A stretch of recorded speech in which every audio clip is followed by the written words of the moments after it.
Hey guys, Mike with Old Iron. It's beautiful out today. It's like 50, 55, sun shining, mid-January, so I'll take it any day I can get it. But what they say is you got to pay the piper, so this weekend we're supposed to get about 8 inches of snow and it's supposed to get down into the single digits. So you get what you get, you know what I mean? We're going to try to get a few things done on Purple Haze today. We got to put a bracket up in the front. Now I noticed, I should have did it before. I know, and I didn't, of course. But we're gonna put a cross bracket from one side to the other, down lower, because there's no support in here, and what it's doing is it's kind of doing this. So I got to stop that. Right now, I've got it set where it needs to be. And what I did is I took some round stock and I mimicked the door here and kind of moved it out to where it's going to be. It's not going to be perfect. It's going to be a rat, okay? But I didn't want it, like that or anything. So I've got it pretty much where it needs to be. I'm going to double check it before I weld anything. And then we're going to weld the cross brace down here to keep that from moving so I don't have to worry about it again. Then we're going to take the B pillars down here where they cut them too short, and we're going to try to fabricate something to bring those down a little more because I want them farther down to where I can connect my floor to them. Right now, it'd just be janky if I don't extend them down. So we're going to fabricate something there. I've got a couple ideas. It's going to be kind of a trial and error thing. But first we're going to get this brace in and we'll take it from there.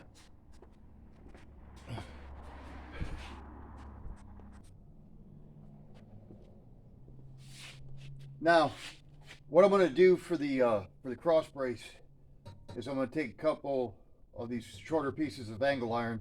I'm going to tack two together or weld two together, and because I need about 4 foot, and these are about 32 inches. So I figure I'll just weld two together, bring it across. What these are is they're old bed frames.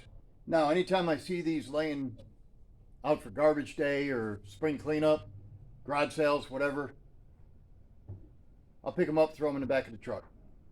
I got a stack of them out on the side of the shop, and all you gotta do is take an angle grinder and knock the little pieces off, and you got a bunch of angle iron, flat stock. Now, some of it has holes in it, but as far as like bracing and stuff like that, it's fine, man. It's 1/8 inch, roughly about 1/8 inch thick. It's not going to hold up the world, but it's going to do what I need to do. So instead of going out and spending a couple $100 on metal for bracing, grab some bed frames, man. So I'm going to get this cleaned up and get these tacked together, and we'll get it in. I know my bench is a mess. My garage is a mess. And I'm trying to get everything cleaned up. And what I'm going to do is when it's like 14 degrees out or something, I'll just crank the turbo heater, come in here and spend the day cleaning up. But right now with the weather nice, I'm trying to get some stuff done. I'm just working over garbage basically.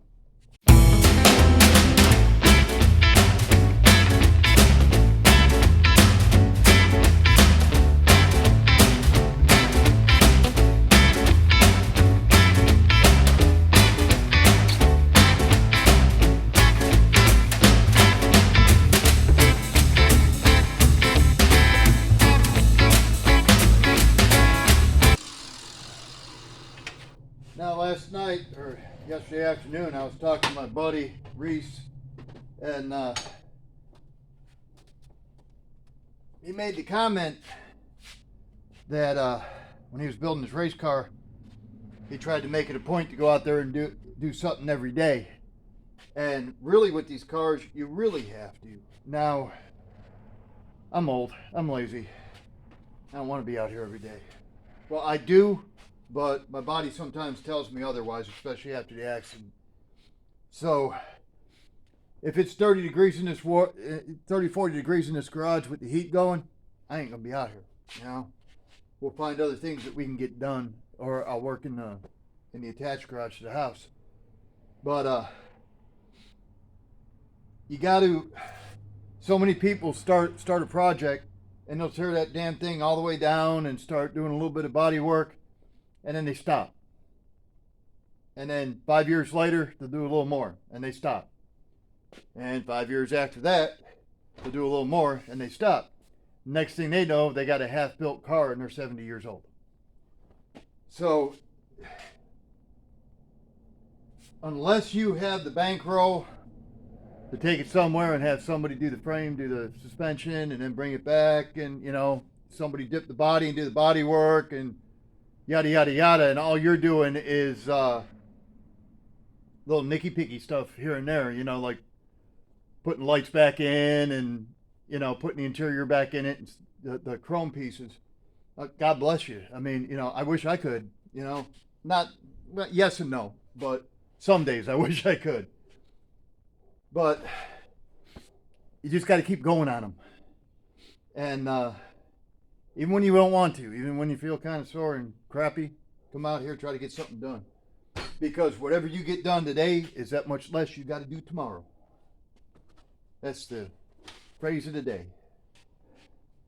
Now, the problem I got is since the accident, if you notice, I do most of the stuff with my left hand. I'm right-handed. But for some reason, I have no strength in my right hand. I'm going to therapy and all that crap. I'm seeing specialists and everything else. And, I mean, I can use it. I've got full motion of it for the most part. It just, I might be able to pick up 7 pounds with it, you know? And that hurts. So I can't even pick up a gallon of tea out of the fridge. I got to use my left hand. And this has been going on for about 4 months. So, yeah, adapt and overcome. You know what I mean? That's all you can do.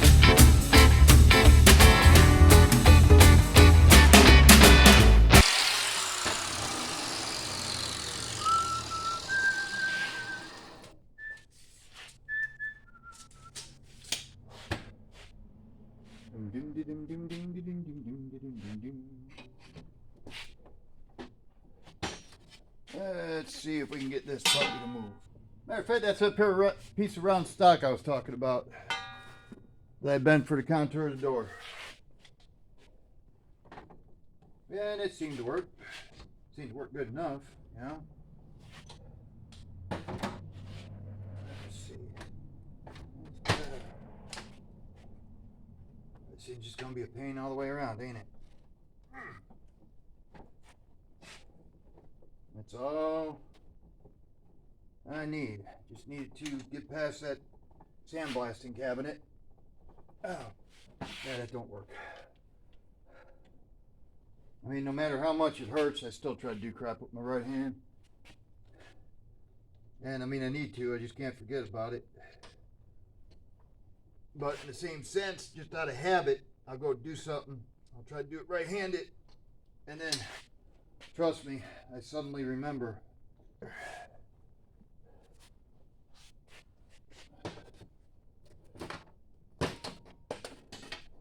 Look at that. Make the garbage work for you.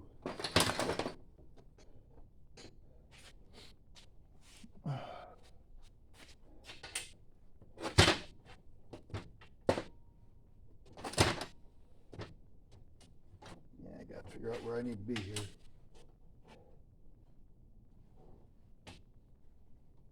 No, honestly, I'm just going to weld them like that, and I'll just cut off whatever I don't need on one end, because I will use it somewhere else. It's like the other day when we were welding those doors up, I needed something to bridge the gap. And when Reese was doing the coupe, he cut out little notches out of some metal. And I took them and I threw them down. I got tubs underneath the workbench. I threw them down there. And sure enough, I grabbed those, cleaned them up, and I used them to bridge the gaps. And they were just little, like 1x2 pieces of metal. You know what I mean? I ain't saying keep everything, but sometimes it's good, you know? So I'm going to pause you real quick while I get the welder set. Now, disclaimer, I am the worst welder.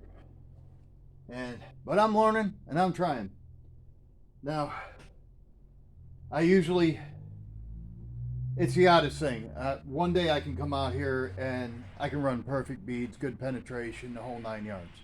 And I mean, whether it be thicker metal, whether it be sheet metal, you know, or thinner metal. And then other days I come out here and I'm just flinging chicken shit everywhere. So hopefully today's the first and not the later, you know. And with not being all that great at welding, what I usually do, like when I do the floor, I'll fabricate it because I had no problem fabricating. I'll fabricate it, I'll tack everything in, and if I'm having a good day, I'll run the beads. If I'm not, I'll either wait for another day, or my buddy Bobby comes over and he's a good welder and he'll check what I've done to make sure I've got penetration and everything looks good, and he'll touch up anything that needs to be touched up, or he'll finish running the beads. So I know when I'm done, I've got good welds regardless.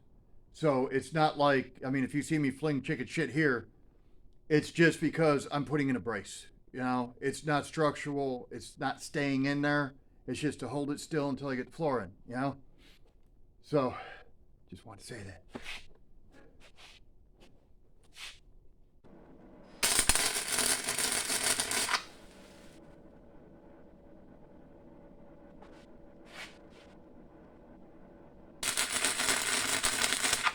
Not great, but not horrible.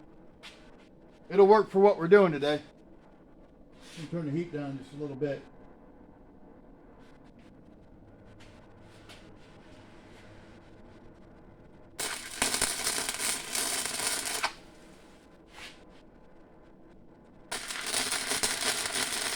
I really wish, man, if I could lay down good beads and good welds constantly, we could get some shit done in here, you know what I mean? Alright guys, I got the lower brace in. Alright, and I fabricated and I'm starting to tack in the extensions for the B-pillars. I got one on this side, I got one over here that I'm still working on them.